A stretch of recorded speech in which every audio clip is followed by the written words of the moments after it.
সেদিন বন্যার পানির হাত থেকে রক্ষা পায়নি ফুলগাজী বাজারের সবচাইতে উঁচু মার্কেট টিএস টাওয়ার মার্কেটও। ফুলগাজী বাজারের রাস্তা সমতল কোনো দোকান রক্ষা পায়নি, সেই সাথে সকল উঁচু মার্কেট ও উঁচু স্থাপনাগুলাও বন্যার পানিতে ভেসেছিল। বিশেষ করে টিএস টাওয়ার মার্কেট ও ওয়ালটনের শোরুম সহ সকল উঁচু স্থাপনা। সেই রাতের কিছু অভিজ্ঞতা ও কিছু ভিডিও চিত্র আপনাদের সাথে শেয়ার করতেছি। সেই ভয়াবহ অন্ধকার রাতে টিএস টাওয়ার মার্কেটের দোকানগুলোতে কি ঘটেছিল এবং দোকানদাররা দোকানের মালামাল রক্ষা করার জন্য বন্যার পানিতে ভিজে ও ভেসে কে কোথা থেকে আসছে। সন্ধ্যার সময় ফুলগাজী বাজারে কিছু পরিমাণ পানি ছিল রাস্তায়। আমার মনে হয় সেগুলো বৃষ্টির পানি ছিল। আর রাস্তায় পানি জমে থাকাটা সব সময় হয়ে থাকে, তাই বলা যায় এটা স্বাভাবিক। তাই বাজারের অন্যান্য দোকানদারদের মতো টিএস টাওয়ার মার্কেটের দোকানদাররাও দোকান বন্ধ করে রাত 8টা-9টার পরে বাড়িতে চলে যায়। অনেকের বাড়ি অনেক দূর দূরান্তে, আমার বাড়ি কাছে এবং 10টার পরেই যাই বেশিরভাগ সময়ে। ওই দিনও ছিলাম আমি। হঠাৎ করে রাত 10টার পরে মুহূর্তেই মুহুরী নদীর পানি বাঁধ ভেসে ফুলগাজী বাজারে ঢুকতে শুরু করে। বাজারে বন্যার পানি ঢুকা দেখে আমি মার্কেটের সামনে দাঁড়িয়ে দেখছিলাম। যত সময় যাচ্ছে বা রাত গভীর হচ্ছে তত বন্যার পানির পরিমাণ বাড়তে শুরু করে বাজারে। এত পরিমাণ বন্যার পানি বাজারে ঢুকেছে যে এত উঁচু মার্কেটগুলোতে পানি উঠবে কেউ চিন্তাও করেনি। মার্কেটের দোকানের মালামাল যেখানে সাজানো ছিল সেখানেই রয়েছে।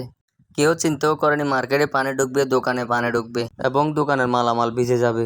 দেখতে দেখতে পানি এত পরিমাণ বেড়ে গেল যে মার্কেটে পানি ঢুকতে শুরু করেছে মুহূর্তেই। সেই মুহূর্তে কারেন্ট নেই, মোবাইলে নেটওয়ার্কও নেই, কাউকে কলও করা যাচ্ছে না। তারপরও যার সাথে পারা গেছে তার সাথে আমরা যোগাযোগ করলাম। তারপর যে যেভাবে পারছে এক এক করে অনেকেই আসছে। এরই মধ্যে মার্কেটে পানি ঢুকে গেছে এবং সকল দোকানেই পানি ঢুকে গেছে। শুরু থেকে মার্কেটে আমি, বশর ভাই ও সাইফুল ছিলাম। এরপর অনেকেই আসছে। আসার পর সবার প্রথম কাজ হলো দোকান খুলে নিচে থাকা মালামাল আরও উঁচু স্থানে উঠানো। এরই মধ্যে কারো কারো নিচে থাকা মালামাল পানি ঢুকে ভিজেও গেছে। দেখে মনে হচ্ছে টিএস টাওয়ারের গলিটা একটা নদী, এত পরিমাণ পানি ঢুকেছে মার্কেটে। দোকানদাররা মালামাল রক্ষায় অনেক ব্যস্ত হয়ে পড়েছে। যে সাইফুল শুরু থেকে ছিল পানি ঢুকার দৃশ্য দেখতেছে, হঠাৎ করে এক ধাক্কায় সাইফুলের দোকানেও পানি ঢুকে গেল এবং তার অনেক মালামাল ভিজে গেল। এদিকে বন্যার পানিতে ভেসে যাচ্ছিল কিছু টেবিল, সেগুলো আমরা ধরে রেখেছিলাম। সেই টেবিলগুলো থাকাতে কারো কারো মালামাল উপরে উঠে রাখতে পারছে। এবার আমারও চিন্তা হচ্ছে আমার দোকানের নিচে থাকা মালামালের জন্য। আমার দোকানে পানি ঢুকছে, আমার দোকান কি রক্ষা পাবে? যথারীতি আমার দোকানেও পানি ঢুকে গেছে। চাইলেও তখন কারো কিছু করার ছিল না তাকিয়ে তাকিয়ে দেখা ছাড়া। যা ক্ষতি হওয়ার হয়ে গেল। এইসব দেখতে দেখতে আর মালামাল রক্ষা করতে করতে রাত 10টা থেকে 2টা। এদিকে হুমায়ুন ভাই কোথায় যেন পানির মধ্যে আটকা পড়ছিল। মার্কেটে পানি ঢুকছে শুনে উনি ছুটে আসে। এরপর রাত 2টার পর থেকে বাজারে পানি কমতে শুরু করে। তখন টিএস টাওয়ার মার্কেটে যে পানি উঠেছিল সেগুলো যাওয়ার রাস্তা না থাকায় সেগুলো আটকে যায়। মার্কেট পরিষ্কার করার জন্য আমাদেরকে বালতি দিয়ে পানি সেচতে হয়। এইসব দেখে বুঝতে পারলাম যার যায় সেই শুধু বুঝে। হয়তো আরো বেশি ক্ষতি হতো যদি পরের দিনও বাজারে পানি থাকতো। ফুলগাজী বাজারের ইতিহাসে এত বড় বন্যা আর কখনো হয়নি। তবে টিএস টাওয়ার মার্কেটে এই প্রথমই বন্যার পানি ঢুকলো, হয়তো রেকর্ড হয়ে থাকবে। এই ভিডিওটা করার একটাই উদ্দেশ্য, অনেকে বিশ্বাসই করতেছে না যে ফুলগাজী বাজার টিএস টাওয়ার মার্কেটে পানি উঠেছে। এই ভিডিওটা আপনাদের জন্যই, এই ভিডিওটা আপনাদের দেখার জন্যই করা। এই ঘটনার পর থেকে সবাই একটাই কথাই মনে রাখবেন, আল্লাহ চাইলে কি না করতে পারে।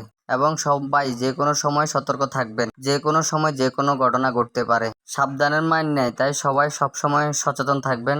সবাই ভালো থাকবেন। ভিডিওটি এতক্ষণ দেখার জন্য আপনাদের সবাইকে অসংখ্য ধন্যবাদ আমাদের সাথে থাকার জন্য। আপনারা চাইলে আপনাদের মতামত প্রকাশ করতে পারেন।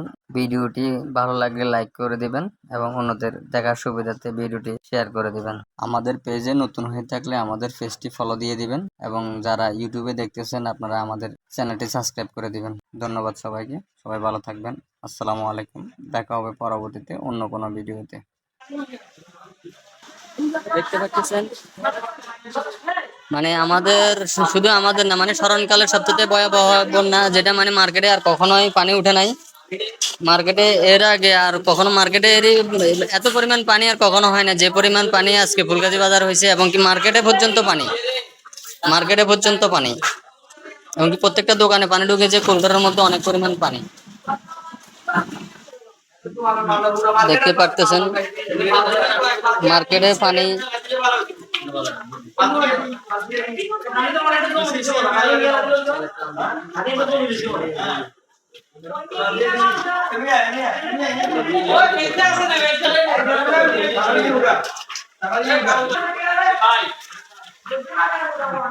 আলাদা করে সেম করো।